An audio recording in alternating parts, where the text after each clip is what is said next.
इसमें क्या दे रखा है, time velocity graph, velocity time graph of a body is shown in the figure, find acceleration. इसमें क्या निकालना है, एक्सेलरेशन निकालना है। तो वेलोसिटी टाइम ग्राफ से एक्सेलरेशन कैसे निकालेंगे, क्या था एक्सेलरेशन का फार्मूला, ए बराबर dv बाई dt, मतलब कि v2 माइनस v1 बटा t2 माइनस t1 ना। तो देखो तो v2 माइनस v1 कहाँ से निकाले, इसमें एक तो ए वाला पॉइंट ले लो, ए वाला देखो, ए दे रहा है हम लोग को v2 और t2, पहले एक्स एक्सिस लिखते हैं ना, तो ऐसे इसको लिखो t2 v2, मतलब t2 कितना है, t2 है 4 और v2 कितना है 80 ना, 80। फिर एक पॉइंट और कौन सा ले ले, ए वाला ले लेते हैं, ये हो जाएगा तुम्हारा T1 और V1, T1 V1, T1 यहाँ पर देखो टाइम कितना है, इस पॉइंट के लिए नीचे सीधे आ जाओ, 0 टाइम है, और वेलोसिटी कितना है 20 ना, 20 है। तो V2 कितना है, V2 80 माइनस V1 कितना 20, और T2 कितना 4 माइनस T1 0, तो आ गया 60/4 इज इक्वल टू 15 मीटर पर सेकेंड स्क्वायर।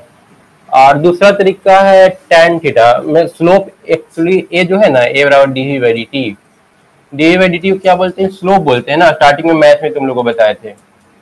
और स्लोप किसके बराबर होता है, tan थीटा के, मतलब यहाँ से एक लाइन ऐसे ड्रॉ कर देंगे ना, ए वाला जो होगा ना थीटा होगा, tan theta is equal to क्या होता है p बाई बी। ये देखो तो परपेंडिकुलर डिस्टेंस कितना है 60, और बेस कितना हो जाएगा ए वाला 4 ना 15, ये भी तुम्हारा आंसर है। ये दोनों मेथड से इसको बना सकते हैं, ठीक है। ये हम लोग बेसिक मैथ में जब स्टार्टिंग में पढ़े थे कि डी बाई डी टी को ही स्लोप भी या tan थीटा भी बोलते हैं। दोनों मेथड कर लो, ए मेथड 1 और मेथड 2, नहीं फिर निकाल पाते। हाँ एंगल दिया था फिर तो निकाल लेते हैं, बोल देता कि जो स्लोप है 45 डिग्री है, तो बताओ इसका एक्सेलरेशन कितना होगा, डायरेक्ट tan 45 कर देते, आंसर आ जाता। इस स्लोप वाला कहाँ पर दो जगह पे लागू होता है ना, एक वेलोसिटी निकालते समय यूज करते हैं, मतलब dx बाई dt करके। इसमें क्या करेगा ना कि जो ग्राफ दे देगा तुम्हारा ना, x और टाइम के बीच में दे देगा, डिस्प्लेसमेंट और टाइम के बीच दे देगा, और बोलेगा वेलोसिटी निकालो, तो हम लोग उसी तरह से स्लोप पता करके निकाल सकते हैं। पिछला वाला जो क्वेश्चन था ना उसको हम लोग इस मेथड से सॉल्व कर सकते थे, पिछला वाला था डिस्प्लेसमेंट टाइम दिया हुआ था, और वेलोसिटी निकालना था दो अलग अलग पीरियड में, एक जाते समय और एक आते समय, तो हम लोग ये फार्मूला अप्लाई कर सकते थे वहाँ। देखो ये वाला जो क्वेश्चन था ना, ये वाला यहाँ पर dx बाई dt तुम लोग कर सकता था, यहाँ पर भी कर सकता था।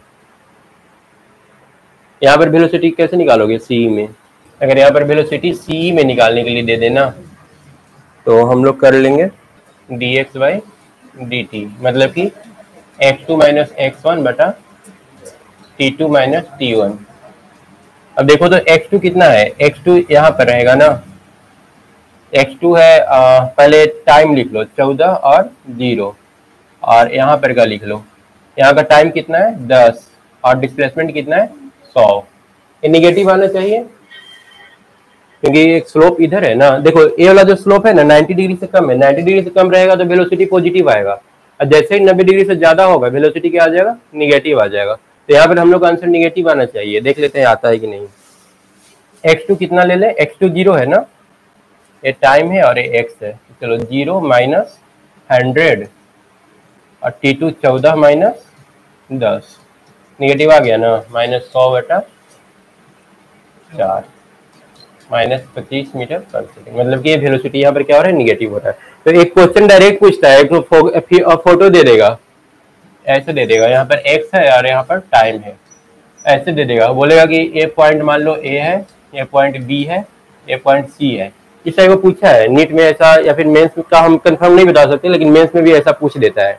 अब पूछेगा कि बताओ किस पॉइंट पर इसका जो वेलोसिटी है ना वो निगेटिव है, कैसे पता करोगे। हम लोग स्लोप पता करेंगे, स्लोप पता करेंगे। अगर यहाँ पर देखोगे ना तो स्लोप ऐसे पॉजिटिव आ रहा है 90 डिग्री से कम, यहाँ पर भी देखोगे तो टेंजेंट ड्रॉ करना होता है वहां पर 90 डिग्री से कम, लेकिन यहाँ पर देखोगे तो लाइन ऐसे खिंचाएगा 90 डिग्री से ज्यादा, मतलब यहाँ पर क्या होगा वेलोसिटी निगेटिव। बी और दोनों में है ना। इस टाइप का बहुत क्वेश्चन पूछता है। एक तो और इसे पूछ सकता है वेलोसिटी जीरो कहाँ पर है, कहाँ पर वेलोसिटी कैसे जीरो होगा, जब स्लोप जीरो हो जाएगा, है ना। स्लोप जीरो तब होता है ना जब तुम्हारा लाइन एक्स एक्सिस के पैरेलल हो, क्योंकि यहाँ पर एंगल जीरो हो जाएगा, tan जीरो निकालोगे तो जीरो आएगा, है ना। तो यहाँ पर देखो, इस पॉइंट पर देखोगे ना तो स्लोप तुम्हारा जीरो है, और इस पॉइंट पर स्लोप जीरो है, मतलब दो जगह पर इसका वेलोसिटी जीरो हुआ है। मतलब पहले वेलोसिटी बढ़ा है, फिर रुका है, फिर रिटर्न होना है, घटने लगा वेलोसिटी, और फिर बढ़ने लगा इस टाइप से। हाँ, जहां पर भी कर्व रहेगा ना वहां पर D by D T zero, slope zero, slope zero मतलब कि D x by D T zero, D x by D T zero मतलब कि वेलोसिटी जीरो। और वही अगर एक वी का ग्राफ रहता ना तो वही काम एक्सेलरेशन के लिए होता। अगर एक ग्राफ v और t के बीच में रहता तो यहाँ पर एक्सेलरेशन पॉजिटिव, यहाँ पर एक्सेलरेशन निगेटिव, मतलब स्पीड घट रहा है, डिक्लेरेशन, यहाँ पर फिर एक्सेलरेशन, यहाँ पर एक्सेलरेशन जीरो, यहाँ पर एक्सेलरेशन जीरो। ठीक है ना, तो फॉर्मूला बहुत काम का है।